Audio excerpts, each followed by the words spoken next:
좋은 아침입니다. Pray Together 비전 말씀으로 함께 인사하겠습니다. 두 사람이 땅에서 합심하여 무엇이든지 구하면 하늘에 계신 내 아버지께서 그들을 위하여 이루게 하시리라.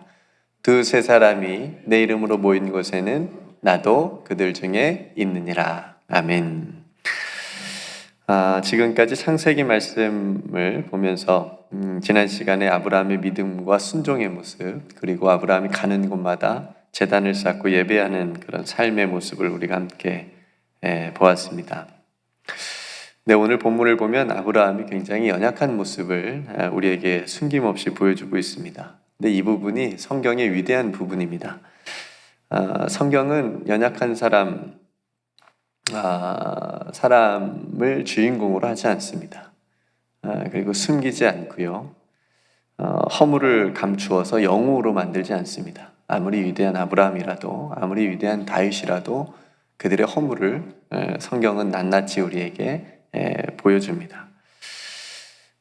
이것이 성경이 하나님의 감동으로 쓰여진 구원의 책이라고 하는 것의 한 가지 증거이기도 합니다. 온전히 하나님께서 주인공이시고 하나님께서 구원하신다라고 하는 메시지가 담긴 게 하나님의 감동으로 쓰여진 성경이기 때문에 그렇습니다. 오늘 본문에 보면 아브라함 또한 완벽한 믿음의 사람이 아니라고 하는 것을 우리에게 보여주고 있죠. 그러니까 그런 점에서 그 아브라함이 모든 민족으로 너를 복의 통로로 삼아주겠다.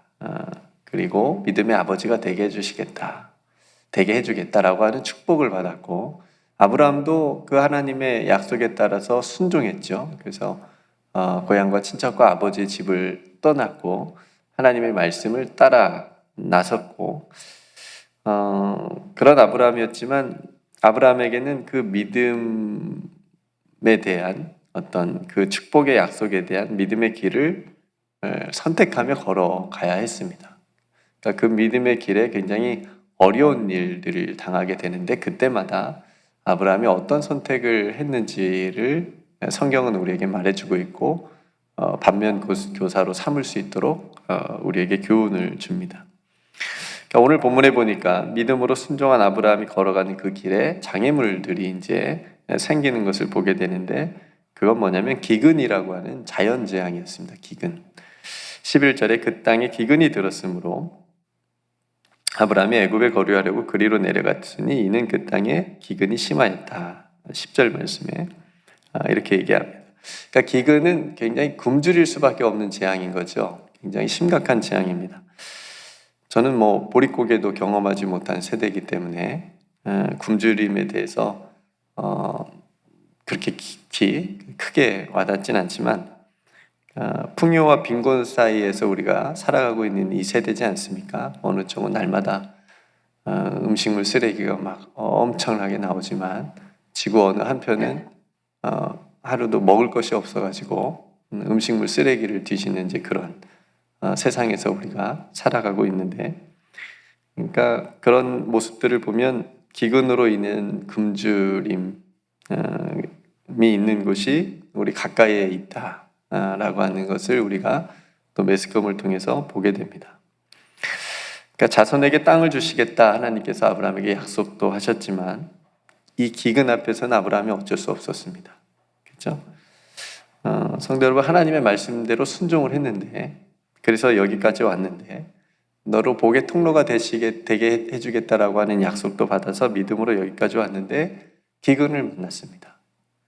이게 어떤 의미일까요?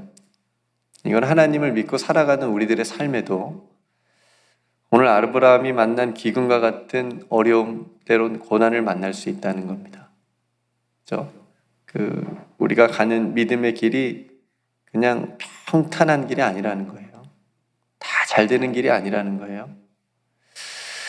예수 신앙은 이런 성공을 말하지 않습니다. 아프지도 않고 하는 일마다 다 잘 되고 세상에서 크고 높은 자리에 올라간다는 의미가 아닙니다. 물론 그런 복을 받는 사람도 있겠죠. 근데 그런 복은 성경에서 말하는 참된 복의 의미는 아닙니다. 꼬리가 되지 않고 머리가 되라 라고 하는 복의 의미는 그런 말씀이 아닙니다. 네가 성공해서 세상에서 성공하는 그런 사람이 된다라고 하는 뜻도 아닙니다. 예수님을 믿으면 성공하고 합격하고 출세하여 부자가 되는 복을 받는 것이 아니고 예수님을 믿는 것이 복입니다. 예수님을 믿어서 우리가 내가 원하는 대로 잘 되어지는 그런 게 복이 아니고 성경에서 말하는 복은 우리가 예수님을 믿는 게 복입니다.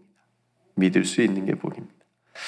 그래서 우리는 이미 복을 받고 출발한 사람들입니다. 더 원하는 복이 있으세요? 그거보다 더 좋은 복이 있으세요? 더 원하는 거 있으세요? 이 믿음이, 이 복이 예수님을 믿는 사람들의 신앙입니다. 아브라함이 믿음으로 걸어왔지만 기근을 만난 것처럼 어쩌면 우리들도 예수님을 믿는 이 신앙의 길에 고난을 받을 수 있고 어려움을 당할 수 있습니다. 그러니까 그거는 그 고난 자체가 아니라 문제는 뭐냐면 그 고난을, 그 어려움을 우리가 어떻게 반응하느냐입니다. 믿음은 그때 드러나는 겁니다. 여러분, 고요한 바다에서 배를 운전하는 것은 그거의 어부의 능력이 나타나지 않죠. 그죠? 그거는 그냥 면허증이 있거나, 그죠? 초보자도 평탄한 고요한 바다니까 파도도 없고 운전하는데 별 문제 없습니다. 어부의 진짜 실력은 언제일까요? 풍랑을 만났을 때입니다. 그러지 않겠어요? 이 어부가 진짜 실력이 있는 어부인지 운전을 정말 잘할 수 있는 그런 어부는 풍랑을 만났을 때, 바다의 어려움을 만났을 때. 그래서 어려움 앞에, 고난 앞에 섰을 때 비로소 우리의 믿음이, 나의 믿음이 드러나게 됩니다. 우리는 어려움 앞에, 고난 앞에, 문제 앞에 어떻게 행동하고 내가 어떻게 반응하는지, 평소에는 그렇게 믿음이 좋게 행동하다가 어려움 앞에 믿음이 싹 사라지고 그럴 때가 있지 않겠습니까? 우리의 모습을 뒤돌아봐야 됩니다. 오늘 기근을 만난 아브라함은 어떻게 했습니까? 그 기근을 피하기 위해서 애굽에 거류하기 위해 내려갔습니다. 성경에서 내려갔다 올라갔다라고 하는 표현을 우리가 잘 생각해 볼 필요가 있습니다. 내려갔다라고 하면 그렇게 좀 좋지 않을 때 쓰입니다. 올라갔다라고 하는 의미는 좀 좋은 의미로 성경에서 쓰입니다. 그러니까 애굽으로 지금 내려갔다는 의미는 좋은 의미예요, 나쁜 의미예요? 그렇게 좋지 않은 의미입니다. 시편에 보면 성전에 올라가는 노래들이 많이 있습니다. 성전에 올라가는 노래. 애굽은 거대한 제국이었죠. 그렇죠? 제국은 막강한 세상적인 힘을 상징합니다. 제국은 하나님 나라에 대한 상반된 공간을 의미하기도 합니다. 그런 애굽 제국에 거류하려고, 살려고, 이민 가려고 가까이 갔을 때 아브라함에게 또 한 가지 두려움이, 걱정이 생겼습니다. 그거는 뭐냐면 아내 사례 때문이었습니다. 너무 아름다운 거예요. 저는 보지 못해서 잘 모르겠습니다. 얼마나 이뻤는지. 아내 사례가 너무 심히 아름답대요. 그래서 애굽 사람이 이 아내를 빼앗아 가면서 자신은 죽일 거다 라고 하는 그런 걱정, 그런 두려움이 아브라함에게 생긴 거예요. 앞서 기근이 자연적인 두려움이었다면, 자연재앙으로 온 두려움이었다면 이 아내로 인한 아브라함이 갖는 두려움은 세상적인 어떤 힘을 가진 인간적 두려움입니다. 여러분, 아브라함이 처음 하나님의 그 부르심을 받았을 때가 나이가 기억하세요? 75세였습니다. 사례는 10살이 적었습니다. 65세였습니다. 지금 그 이상의 이제 시간이 좀 지났으니까 그 이상의 나이가 되었을 텐데 아마 사례가 70 가까이 되었을 텐데 얼마나 이뻤을까요? 70, 이성옥 고사님보다 조금 더 드셨을 텐데 굉장히 아름다웠다고 하니까 그래서 사람들이 막 바로의 궁까지 갈 정도로, 물론 지금 우리 시대의 나이와 그 시대의 나이는 조금 차이가 있을 테니까 아마도 우리 시대로 보면 한 30대 좀 넘지 않았을까 싶은데 얼마나 아름다운 외모를 가졌는지를 우리에게 보여주죠. 그러니까 아브라함은 살기 위해서 자신의 아내를 누이라고 거짓말까지 하면서 자신의 목숨을 보존하려는 그런 계획을 세우는 거죠. 누나라고 하면 자신은 목숨은 건지고 아내는 빼앗겨도 된다는 얘기입니까? 너무 비겁하지 않아요? 목숨을 걸고 지켜야 하지 않아요? 아내를 남자로서 아브라함이 너무 이 부분은 제가 용납이 안 돼요. 그러니까 말씀을 따라서 순종했던 담대하고 용기 있는 아브라함의 모습은 온데간데 없고 자신만 지금 살겠다는 거 아니에요. 내 아내는 내가 누이라고 말해가지고 그냥 뺏겨도. 실제로 그런 일이 일어나잖아요. 바로가 아내로 삼으려고 궁으로 데려오잖아요. 굉장히 아브라함의 어리석은 모습을 우리가 보게 됩니다. 아니, 아내가 있어야 나중에라도 하나님의 약속의 땅을 받을 자녀가 생기지 않겠습니까? 그래서 하나님이 살리시는 거예요. 아브라함의 그 걱정과 두려움이 현실이 돼버립니다. 그렇죠? 정말 아내를 빼앗기게 생겼습니다. 근데 이때 비로소 하나님께서 움직이십니다. 살려야 되니까. 하나님께서 계획하신 일을 아브라함을 통해서 하셔야 되니까. 그렇죠? 아브라함의 그 어리석고 이 비겁한 모습에도 불구하고 하나님께서 이 가정을 살리시는 것을 보게 됩니다.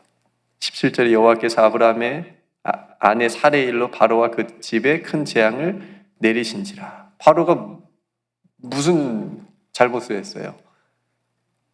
생각해 보세요. 바로가 왜 지금 큰 재앙을 받아야 되죠? 벌을 받아야 되죠? 무슨 잘못한 거예요?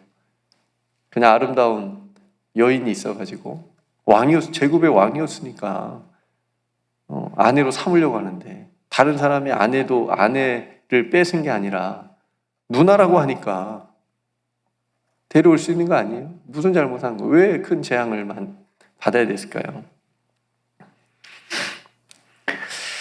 하나님께서 아브라함의 연약함을 아신 거죠.